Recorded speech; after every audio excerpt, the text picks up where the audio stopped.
आपको याद होगा कि विधानसभा चुनाव के दौरान मुख्यमंत्री ममता बनर्जी ने कहा था कि खेला होबे, इस नारे पर वो चुनाव लड़ी और चुनाव जीती और वो खूब चला था, ममता बनर्जी को फायदा हुआ।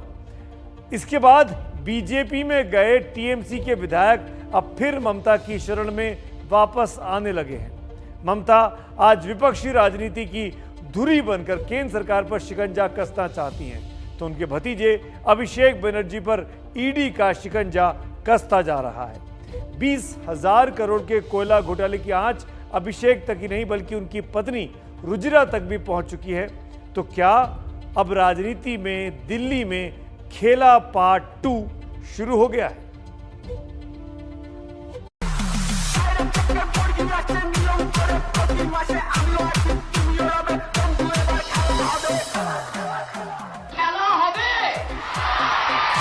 पश्चिम बंगाल चुनाव में तो खेला हो गया, लेकिन राजनीति सिर्फ चुनावी खेल नहीं है।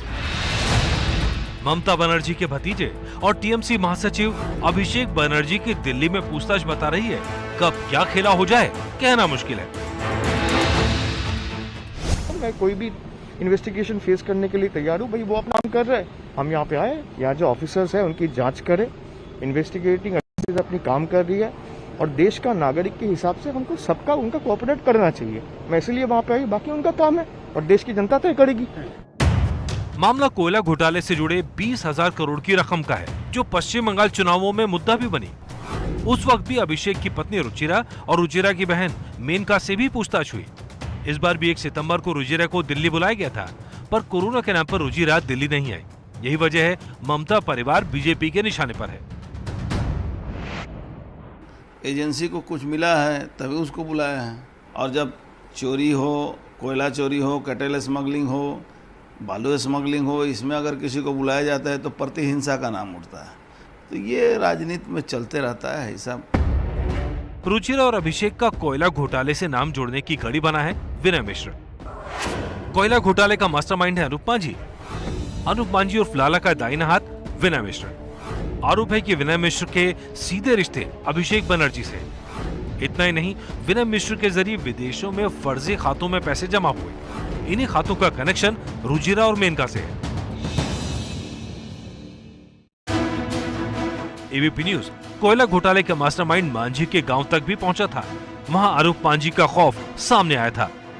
अनूप मांझी उर्फ लाला, जिसके गांव में उसके खिलाफ कोई एक शब्द बोलने को तैयार नहीं, वहां जाने से पहले सीसीटीवी की निगरानी में आप होते हैं।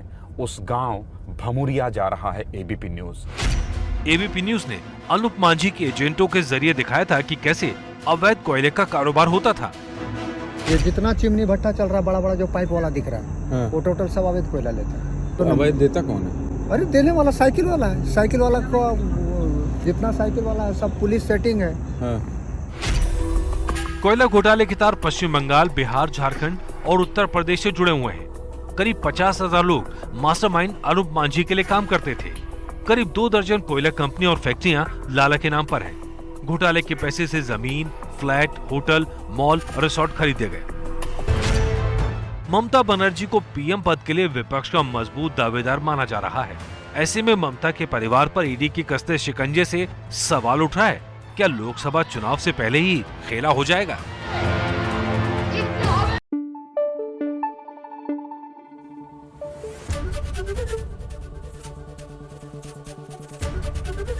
एबीपी न्यूज आपको रखे आगे।